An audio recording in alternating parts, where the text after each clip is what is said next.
Bismillahirrahmanirrahim. Assalamualaikum warahmatullahi wabarakatuh. Innal hamdalillah nahmaduhu wa nasta'inuhu wa nastaghfiruh wa na'udzu billahi min shururi anfusina wa min sayyiati a'malina. May yahdihillahu fala mudilla lahu wa may yudlil fala hadiya lahu. Asyhadu an la ilaha illallah wa asyhadu anna Muhammadan 'abduhu wa rasuluh. Amma ba'd. Saya muliakan tuan pengurusi, tuan imam, ahli jawatan kuasa Masjid Taman Tengku Jaafar, para asatizah, tuan-tuan guru, hadirin hadirat yang dirahmati Allah Subhanahu wa taala sekalian. Apa khabar semua? Sihat? Sihat, alhamdulillah. Terutama sekali syukur kita kepada Allah Subhanahu wa taala yang mempertemukan kita pada malam ini. Jadi alhamdulillah hari ini kita berada pada 12 Rajab. 12 Rajab. Jadi saya suka untuk ingatkan yang mana kita sekarang ini berada pada bulan haram. Bulan haram. Apa itu bulan haram? Bulan haram adalah bulan yang dilarang. Allah Subhanahu wa taala sebut di dalam surah At-Taubah, inna iddatash syuhuri indallahi 12 syahra. Sesungguhnya bilangan bulan-bulan di sisi Allah adalah 12 bulan. Yauma khalaqas samawati wal ard. Hari dia ciptakan langit-langit dan bumi. Jadi Allah Taala apabila dia ciptakan langit dan bumi itu, dia dah tetapkan setahun ada 12 bulan. Minha arba'atun hurum. Daripada 12 tu ada 4 bulan haram. Okey, jadi apakah bulan-bulan haram? Bulan-bulan haram adalah Zulqa'dah, Zulhijjah, Muharram. 3 yang berturut-turut, Zulqa'dah, Zulhijjah, Muharram, dan 1 di tengah-tengah, iaitu bulan Rajab. Jadi bulan Rajab, 4 bulan ini Allah Subhanahu wa taala apabila dia ciptakan langit dan bumi, dia dah bagi tahu ada 4 bulan haram. Jadi pengetahuan tentang 4 bulan haram ini sudah diketahui oleh masyarakat Arab. Masyarakat golongan yang mengira takwim bulan Muharram, Safar ni, masyarakat Arab lah. Jadi adanya 4 bulan ini mereka dah tahu. Jadi daripada dulu lagi masyarakat Arab apabila datang 4 bulan ni, mereka tidak akan berperang. Rejab pula, Rejab itu datang daripada perkataan Arab rujuk. Apabila Arab kata Rajab tu, yakni azam tu, iaitu aku besarkan. Jadi Rejab itu sendiri maksud dia besar, agung. Masyarakat Arab sudah dah tahu dah 4 bulan ni. Jadi Allah Subhanahu wa taala apabila dia ciptakan tu, dia dah ajarkan dah ada 4 bulan yang kena besarkan. Jadi sebagai adab kita dengan Tuhan, Allah kata besarkan, kita pun kena besarkanlah. Jangan bulan orang tak suruh besar, kau sibuk nak besar bulan tu. Oh, bulan ni handa ni. Ini bulan kita menang hari tu pilihan raya, kita besarkan bulan ni. Contoh sibuk nak besarkan bulan tu. Sedangkan bulan yang Allah suruh besarkan, kita tak besarkan. Jadi apa cara kita membesarkannya adalah kita, kalau masyarakat Arab dulu, dia tidak berperang. Dia tidak akan perang, menunjukkan dia besarkan bulan tu. Apabila Al-Quran datang, Allah sambung lagi ayat tadi, zalikad dinul qayyim. Demikian itu adalah agama yang lurus. Agama yang lurus, fala tazlimu fihinna anfusakum, dan jangan kamu zalimi padanya diri-diri kamu. Jadi Islam datang dengan Nabi Muhammad SAW. Allah kata jangan zalimi pun diri kita. Bukan kita berperang sahaja, jangan kita buat. Jadi siapa yang faham ayat ni, Ibnu Abbas faham ayat ni, jangan kita buat dosa pada bulan ni. Itu maksud fala tazlimu fihinna anfusakum, jangan buat dosa. Dan barang siapa yang buat dosa pada bulan ni, apa pendapat Ibnu Abbas? Ibnu Abbas sepupu Nabi, dia terkenal dengan turjumul Quran, yakni orang yang faham tentang Al-Quran. Dia kata kalau Allah dah kata ada ompek bulan haram, lepas tu Allah warning pula jangan kau buat zalim pada ompek bulan ni, terutamanya ompek bulan ni. Apa maksud dia? Maksud dia siapa yang buat dosa juga bulan ni, buat bodoh-bodoh yang berdosa, maka dosanya juga akan digandakan. Dan bukanlah dosa je, tapi kalau dia buat baik pula, buat kebaikan, maka pahala pun berganda. Yang boleh faham tuan-tuan. Jadi Nabi SAW apabila dia terangkan tentang bulan Rajab, dia cerita tentang bulan-bulan haram. Dia beritahu ada 4 bulan, tetapi bulan Rajab ni dia panggil Rajab Mudhar. Dia beritahu bulan-bulan haram ada ompek, Zulkaidah, Zulhijjah, Muharram, lepas tu Rajab yang di Rajab Mudhar, dia sebut Rajab Mudhar yang di antara Jamadil Akhir dan juga Sya'ban. Kanlah saya itu Jamadil Akhir kan, Jamadil Akhir, Rajab, Sya'ban. Okey, jadi Rajab tu Nabi panggil Rajab Mudhar. Kenapa Nabi SAW panggil Rajab Mudhar? Mudhar ni siapa? Mudhar ini adalah satu kabilah Arab. Arab, walaupun mereka Arab jahiliah tuan-tuan, walaupun mereka hormat bulan-bulan haram dan tak berperang pada bulan haram, tetapi ada satu perangai dia. Bagi mereka, siapa yang berperang pada bulan ni, siapa yang angkat senjata bunuh orang pada bulan ini, kira habislah dia punya integriti dia, habislah. Satu apa ni, tanah Arab akan pandang hina kepada kabilah. Tetapi dia ada satu perangai. Dia nak perang juga, dia buat macam mana? Dia alih bulan tu.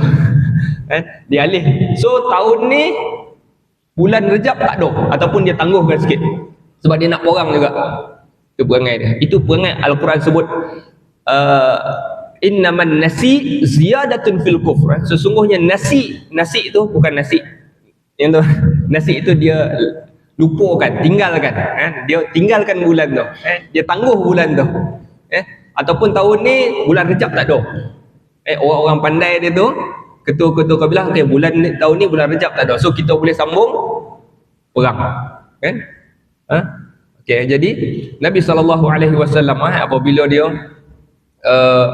bagi tahu Rajab Mudhar, sebab ada satu kabilah Arab Mudhar, yang mana Mudhar ini sangat-sangat menjaga kesucian bulan Rajab dan dia tak buat perangai ini. Jadi sebab tu ada Nabi sebut Rajab Mudhar. Rajab Mudhar yang mana Mudhar tidak menghina ataupun mengangkat senjata pada bulan Rajab. Baik. Tuan-tuan dan dirahmati Allah Subhanahu wa taala sekalian, jadi itu sedikit sebanyaklah tentang bulan Rajab. Rajab. Jadi apa kita nak buat pada bulan Rajab? Adakah amalan-amalan tertentu pada bulan Rajab? Tidak ada tuan-tuan. Tidak ada satu hadis yang sahih pun pasal amalan-amalan tertentu. Dulu ada masyarakat dulu, pada zaman Imam Nawawi lagi, lama ni, tahun 600 Hijrah kan, sekarang ni dah 1400. Zaman tu dah ada orang yang cipta, masuk je bulan Rajab, kita Jumaat pertama bulan Rajab dia buat apa? Dia panggil solat raghaib. Solat raghaib ni maksudnya, solat raghaib tu Jumaat pertama je antara Maghrib dengan Isyak buat solat raghaib 12 rakaat. Tapi benda ni tidak ada. Jadi apa yang kita dituntut buat pada bulan Rajab? Yang pertama, elakkan buat dosa. Cara kita besarkan bulan ni, jangan buat dosa. Yang kedua, boleh banyakkan berpuasa.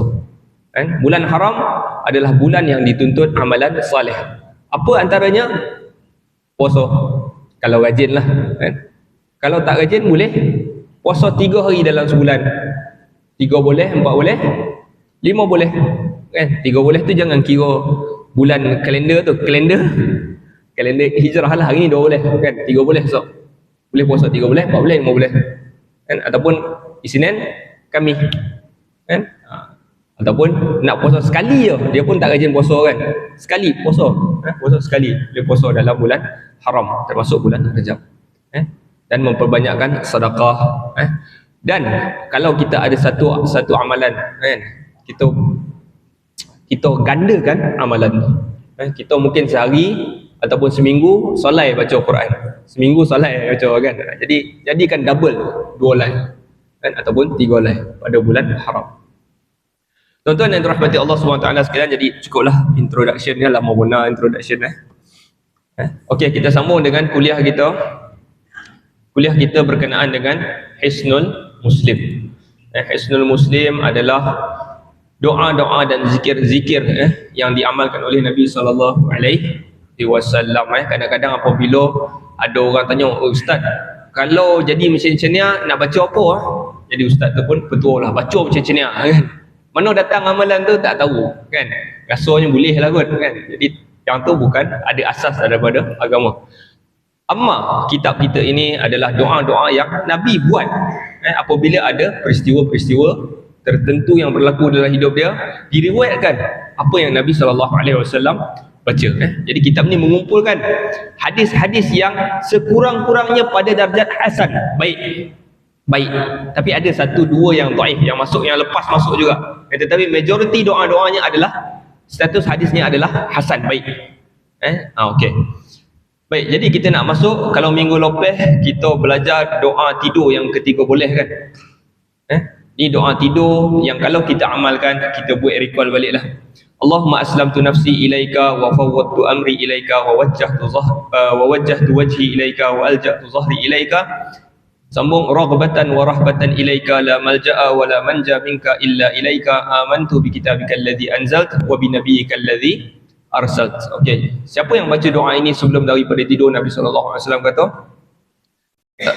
kalau dia tidur, kalau dia mati, fa in mutta, kalau dia dimatikan malam tu, mutta alal fitrah, dia mati di atas fitrah.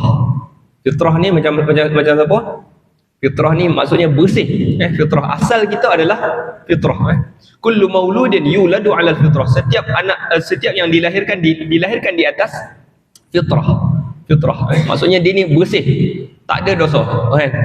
Jadi kalau kita mati malam tu, Nabi kata siapa yang membaca dengan memahami maknanya ini, dengan makna-makna yang mendalam ni tuan-tuan, makna ni sebab tu kita belajar makna dia mati di atas fitrah. Maksudnya bersihlah daripada dosa-dosa. Okey. Jadi kita nak sambung dengan tajuk yang seterusnya. Habis tajuk doa tidur.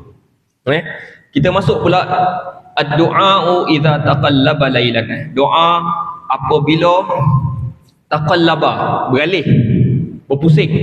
Taqallaba, beralih, berpusing, lailan, pada waktu malam. Jadi apa yang kita boleh faham daripada tajuk ni? Tajuk ni boleh maksud, kalau kita tidur malam tu,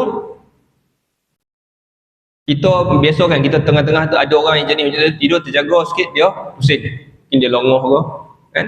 Okey, ada macam tu. Ataupun orang yang dah cuba nak tidur tapi kejap pusing. Apa yang Nabi SAW baca tapi asal maksud dia apabila orang tu terjaga tengah malam lah, terjaga berpusing, dia sadarlah. Nabi SAW, kita boleh tengok hadis, kita tengok dulu doa dia. Nabi baca, la ilaha illallah al-wahidul qahhar, rabbus samawati wal ard wa ma bainahumal azizul ghaffar. La ilaha illallah al-wahidul qahhar. Okey, kita tengok dulu hadis dia dulu tuan-tuan sebelum kita pergi kepada makna dia. Hadis ini diriwayatkan oleh Aisyah radhiyallahu anha, qalat, di dalam nombor 2. Ya, kita tengok mana riwayat dia ni. Ini nombor 2. Akhrajahu an-Nasa'i, diriwayatkan oleh An-Nasa'i. Kana Rasulullah sallallahu alaihi wasallam, bahawa Rasulullah sallallahu alaihi wasallam idza tadawwara, apabila dia beralih, dia berpusing pada minal laili, daripada malam, iaitu daripada sebahagian malam. Qala, dia bersabda ataupun dia baca, Nabi apabila dia pusing malam, Aisyah kata dia baca la ilaha illallah al-wahidul qahhar, rabbus samawati wal ard wa ma bainahumal azizul ghaffar. Jadi kita tengok apa maksud dia la ilaha illallah. Ini adalah perkataan yang tauhid, tidak ada ilah. Ilah maksud dia Tuhan yang berhak disembah. Ilah apa dia tuan-tuan? Tuhan yang berhak disembah. Tidak ada Tuhan yang berhak disembah illa kecuali Allah, kecuali Allah. Al-Wahidul Qahhar. Kita pergi pada perkataan yang pertama, iaitu Al-Wahid. Al-Wahid maksud dia yang satu. Yang satu. Jadi apabila kita kata tidak ada ilah yang disembah kecuali Allah, dia satu je. Jadi kita menafikan apa, tuan-tuan? Kita menafikan segala ideologi manusia tentang Tuhan. Ada macam-macam orang bagi idea, Tuhan macam ni, Tuhan macam ni, kan? Contohnya orang-orang Kristian, dia mengatakan Tuhan ada anak, kan? Tuhan ada anak, ataupun Tuhan itu God is three, Trinity, God is one, tapi three, kan? God Father, God the Son, and Holy Spirit ataupun Ghost Spirit, kan? Jadi ada tiga. Jadi kita menafikan bila kita kata Allah itu satu, maknanya kalau kita kata dia ada anak, anak itu adalah sebahagian daripada dia. Betul? Kalau kita kata dia ada anak, anak itu sebenarnya sebahagian daripada bapa. Jadi kalau kita kata macam tu, maknanya kita tak kata Tuhan satu. Jadi perkataan Al-Wahid, apabila kita sebut Qul huwallahu ahad ataupun Allah Al-Wahid satu, maknanya dia tidak ada apa-apa yang sebahagian daripada dia. Ataupun sebahagian teori-teori daripada Hindu, ataupun sebahagian orang Islam pun ada kata, contohnya dia kata Nabi Muhammad itu adalah pancaran Allah, dia kata, kan? Asalnya Allah, tapi Nur Muhammad adalah pancaran daripada Allah. Itu juga maksudnya dianggap Muhammad itu juga azali, sama macam Tuhan. Muhammad juga qadim, sama macam Tuhan. Yang tu juga kita tolak, tidak ada, tidak mungkin. Nabi Muhammad SAW bukan sebahagian daripada Allah seperti mana yang difahami sebahagian manusia, bukan. Ada, tuan-tuan, tuan-tuan mungkin tak dengar ke, tapi ada orang percaya macam ni. Nabi Muhammad adalah abduhu wa rasuluh, hambanya dan rasulnya. Jangan kita angkat lebih Nabi sampai sama dengan Tuhan. Demikian berlaku kepada Kristian. Okey.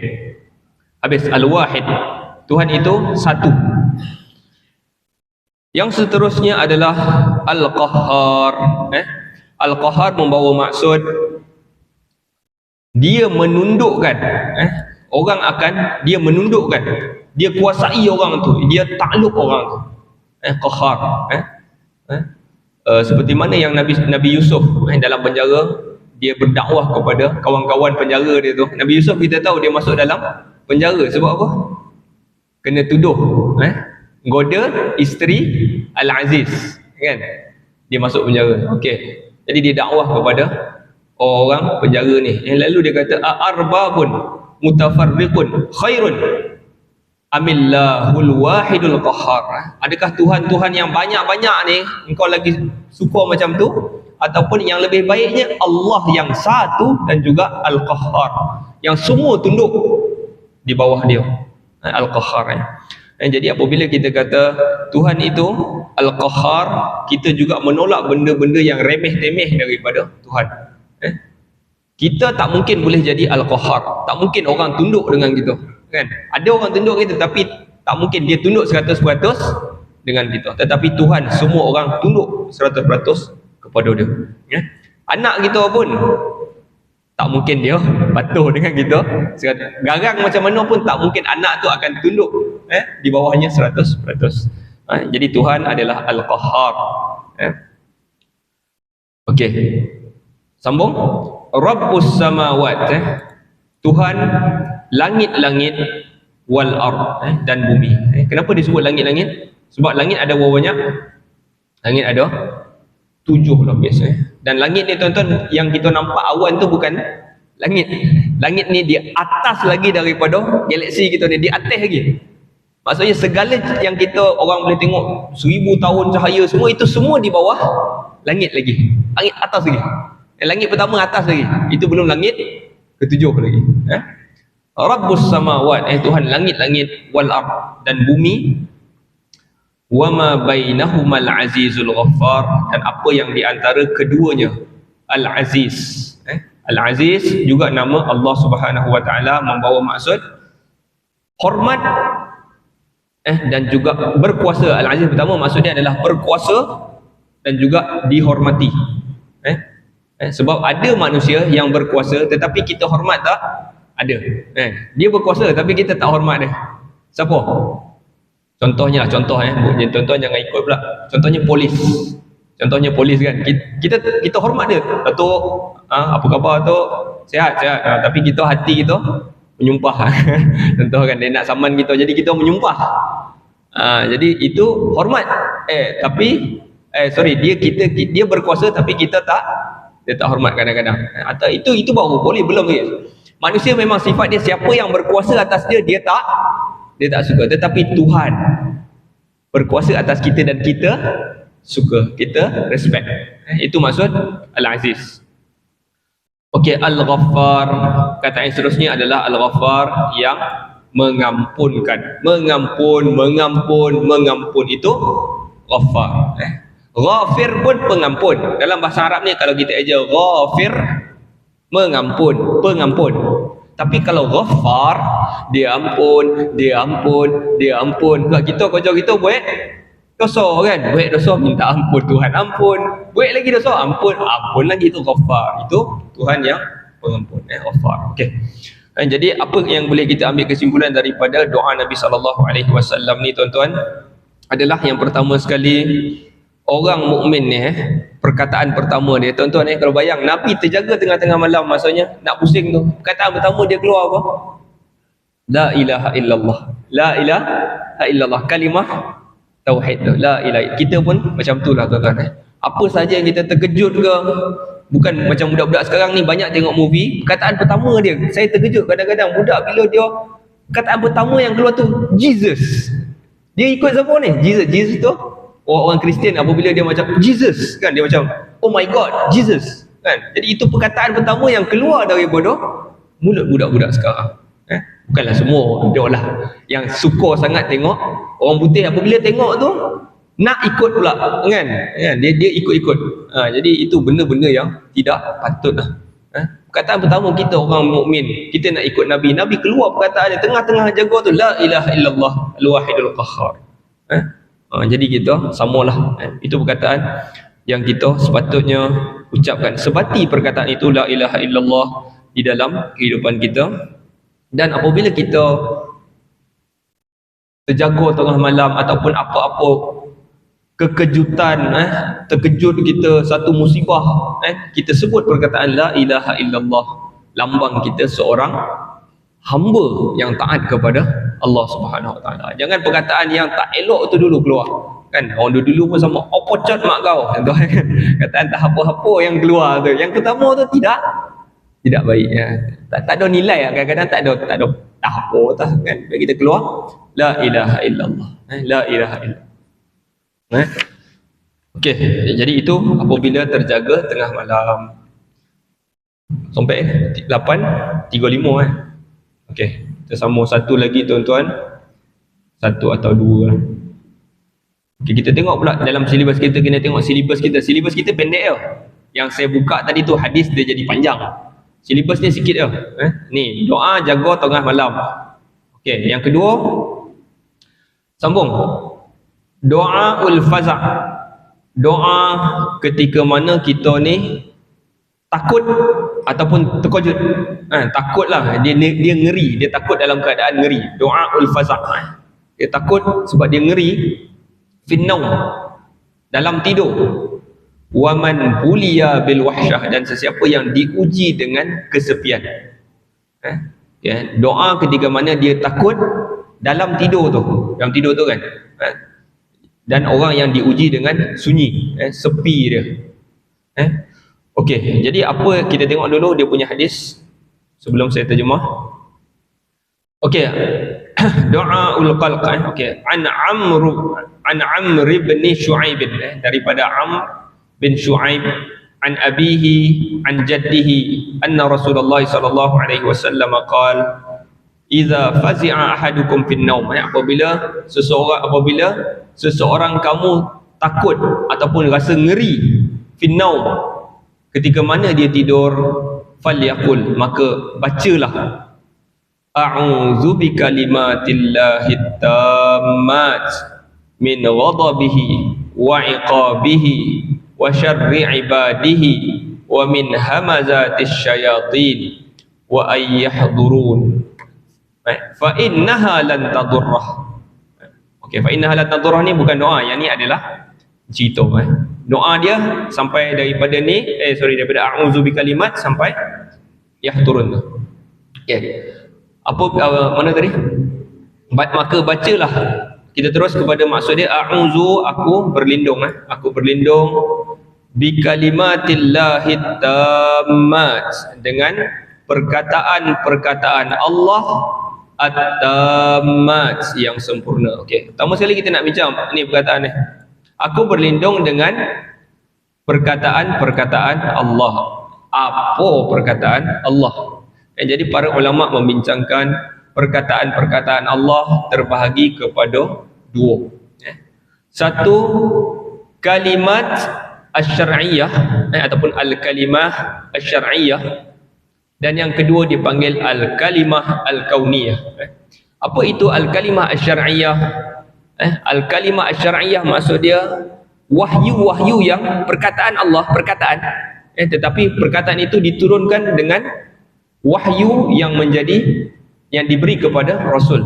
Jadi kalau kita kata aku berlindung dengan perkataan-perkataan Allah, wahyu yang kita ada sekarang apa dia? Al-Quran. Maksud dia adalah Al-Quran. Kalau kita kata masukkan perkataan Allah itu adalah al-kalimah asy-syar'iyyah, maksud dia adalah Al-Quran. Aku berlindung dengan perkataan-perkataan Allah yang ada dalam Al-Quran. Okay. Dan yang kedua, al-kalimah al-kauniyah, perkataan-perkataan kejadian. Kauniyah ni, Allah guna perkataan ni selain daripada Al-Quran. Ada tak kalimah Allah yang lain? Ada. Ketika mana Allah kata kun fayakun, jadilah benda tu. Ada tak benda tu letak dalam Al-Quran? Tak. Apabila Allah mahu seseorang itu kebaikan, Allah sebut dan dia jadi. Kalau Allah mahukan rosak satu negara ni, itu kehendak, itu kalimah kauniyah Tuhan. Jadi kita berlindung yang mana satu? Kita berlindung, bila kita sebut aku berlindung dengan kalimah-kalimah Allah, kita berlindung dengan yang mana satu? Boleh jadi kedua-duanya. Boleh jadi. Tetapi kalimah Allah, tuan-tuan, ada yang orang boleh lawan dan ada orang yang tak. Ada benda, ada kalimah yang tak boleh lawan. Contohnya kalimah yang orang lawan adalah kalimah syar'iyyah ni tadi. Allah bagi Al-Quran ini kalimah Allah. Semua orang dengar ke? Tak. Ada orang kafir yang lawan. Jadi, tapi kalimah Allah yang lagi satu ni, kalimah kauniyah ni, bila Allah mahukan sesuatu berlaku, ada orang boleh lawan tak? Tak boleh. Yang ni tak boleh. Yang ni dinamakan al-kalimah al-kauniyah. Jadi kalau kita kata aku berlindung dengan kalimah-kalimah Allah, perkataan-perkataan Allah at-tammat, at-tammat, yang sempurna. At-tammat mean sempurna. Maksudnya bila kita kata kalimah-kalimah Allah yang sempurna, maknanya kalimah-kalimah Allah ini tidak ada kekurangan, tidak ada aib, tidak ada cacat. Kalau kalimah-kalimah saya banyak cacat. Kadang-kadang dalam kepala nak cakap lain, keluarlah lain. Sebab kita manusia kadang-kadang salah. Kadang-kadang banyak pun banyak kan. Jadi kalimah kita sangat tidak sempurna. Kalimah Allah sangat at-tammat, iaitu sempurna. Okay, aku berlindung dengan kalimah-kalimah Allah yang at-tammat, yang sempurna, min ghadabihi, daripada murkanya. Kita dah sambung perkataan ini, min ghadabihi, daripada murkanya, wa iqabihi, dan juga balasannya. Tuhan akan balas. Jadi aku lindung daripada murka engkau, daripada balasan engkau esok, wa syarri ibadihi, dan juga kejahatan hamba-hambanya. Kejahatan hamba-hambanya. Siapa hamba-hamba Allah? Banyak tuan-tuan. Binatang hamba Allah tak? Dan binatang boleh buat jahat dengan kita tak? Boleh. Kan tiba-tiba ular tu datang, dia patuk dengan kita, dia buat jahat dengan kita. Jin boleh kacau kita? Boleh. Manusia boleh kacau kita? Boleh. Syaitan lagilah, memang kerja dia lah. Okay, jadi syarri ibadihi, kita minta lindung dengan kalimah Allah yang pasti, yang tetap tadi, yang sempurna tadi, daripada kejahatan hamba-hambanya. Wa min hamazatis syayatin. Okay, perkataan ni daripada hamazat, perkataan hams, perkataan ni maksudnya hams, maksud dia cucuk, kacau, impit, itu maksud hams. Tu syaitan ni kerja ngimpit kita ya kerja. Kita tak pernah terfikir, tiba-tiba datang benda tu, dia ngimpit ya kerja. Jadi kita minta lindung dengan Allah SWT daripada hams syaitan ni. Hams ni boleh maksud apa? Maksud dia sentiasa syaitan ini membisikkan benda-benda yang buruk kepada kita, kan? Betul tuan-tuan, memang itu je kerja syaitan. Cuba sekarang ni kepala kita kosong, tak ada fikir apa-apa, kan? Kosong lah sekarang ni. Cuba solat, semua masuk. Kan? Siapa yang bisik? Syaitan. Syaitan yang bisik. Jadi kita minta Allah Ta'ala lindung kita daripada hamazat. Jadi hamazat asyayatin wa ayyahdurun, dan daripada mereka semua itu datang kepada aku. Wa ayyahdurun, yahdurun ni kalau dalam bahasa Arab, kalau tuan-tuan perasan ayyahdurun, kalau jamak macam ni, nun ni patutnya bagi atas, betul tak? Perasan tak perasan? Ya'lamuna, kan? Ya'lamun. Tapi bila ni yahduruni, ni maksud dia daripada mereka itu datang kepada aku. Dia orang datang. Jadi kita minta Allah Ta'ala. Jadi doa ni tuan-tuan, doa adalah doa apabila kita tiba-tiba takut tengah malam, kan? Ada orang rasa macam ni, tengah-tengah malam tiba-tiba menggigil dia. Ish, apa benda ni? Rasa tak sedap hati, kan? Rasa takut, ataupun dia ternampak sesuatu dalam mimpi. Mimpi je lagi, satu lagi doa. Tetapi dia ada rasa takut dalam mimpi, ataupun dia tiba-tiba rasa sunyi, kan? Tiba-tiba meremang yang boleh remah, kan? Ada bondo contoh. Tapi orang Islam ni, dia percaya hantu, tuan-tuan. Orang Islam tengok apa yang kita masukkan hantu tu. Sebab ada orang percaya hantu, dia faham hantu tu adalah orang dalam kubur keluar, roh tu boleh kacau dia. Kalau itu orang Islam tak percaya. Sebab orang yang mati tak boleh, dia ada barzakh, dia tak boleh masuk. Tapi kalau dia kata hantu tu adalah jin, itu betul. Kalau dia masukkan hantu tu jin, itu mungkin betul, sebab jin memang ada, kan? Tapi jangan kita kata orang dalam kubur tu, kau baik-baik sikit, lagi malam kan dia kerja kau. Tak ada, dalam kubur tak boleh. Okay. Jadi yang kita nak cerita ni, kalau kita rasa tak sedap hati, kita minta lindung, rasa takut lah, Nabi SAW ajarkan kepada kita, berdasarkan hadis yang diriwayatkan Amr bin Shu'aib ni tadi, apabila rasa takut seseorang kamu dalam tidur, bacalah a'udzu bikalimatillahi tam. Aku berlindung dengan perkataan-perkataan Allah yang sempurna tadi tu, daripada segala kejahatan. Marah dia, pertama sekali kita lindung dengan perkataan Allah. Daripada siapa? Daripada Allah dulu. Daripada Allah marah kita lindung dengan perkataan dia. Marah engkau, balas engkau, lepas tu baru kita minta lindung daripada kejahatan hamba-hambanya, kejahatan syaitan, daripada kesemua mereka itu datang kepada aku. Okay. Lepas tu Nabi SAW, kalau dia baca ni, Nabi kata fa innaha, maka ia, iaitu benda-benda yang kita takut tadi tu, lan tadurrahu, tidak boleh memudaratkan dia pun. Kalau ada bondo botol nak kacau dia hari tu, malam tu, bondo tu tak boleh ganggu dia. Ya tuan-tuan. Okey. Kata Al-Imam An-Nawawi, dia kata Allah Subhanahu Wa Taala ataupun melalui Nabi sallallahu alaihi wasallam ajar kita satu bondo. Dia Imam Nawawi sebutlah, dia ajar kita, Allah Taala ni dia mesti dia jadikan satu benda untuk protect daripada sesuatu. Sebagai contoh, Allah jadikan zakat, orang yang bayar zakat harta dia, Allah jaga harta dia daripada hilang, musnah, kan?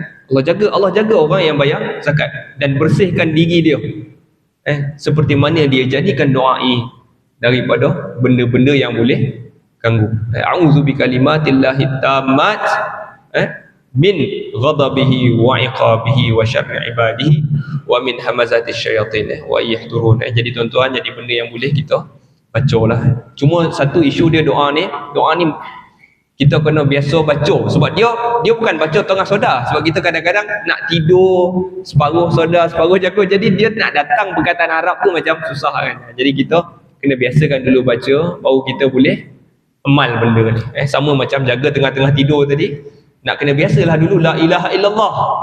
Kalau tak biasa, macam mana nak sebut la ilaha illallah. Tuan-tuan rahmati Allah, jadi saya ingat sampai sini dulu dah masuk. Masuk? Okey, kalau ada soalan tuan-tuan, saya tak boleh nak masuk tajuk baru lah. Kan dah nak habis dah. Ada soalan tuan-tuan? Okey, kalau tak ada, tak ada. Saya tamatkanlah dulu Masjid pun sejuk ni. Nasallallahu taala ayyanfa'ana bima sami'na wa yaj'alana hudatan muhtadin. Wassallallahu ala sayyidina Muhammad wa ala alihi wa sahbihi wasallam. Walhamdulillahi rabbil alamin.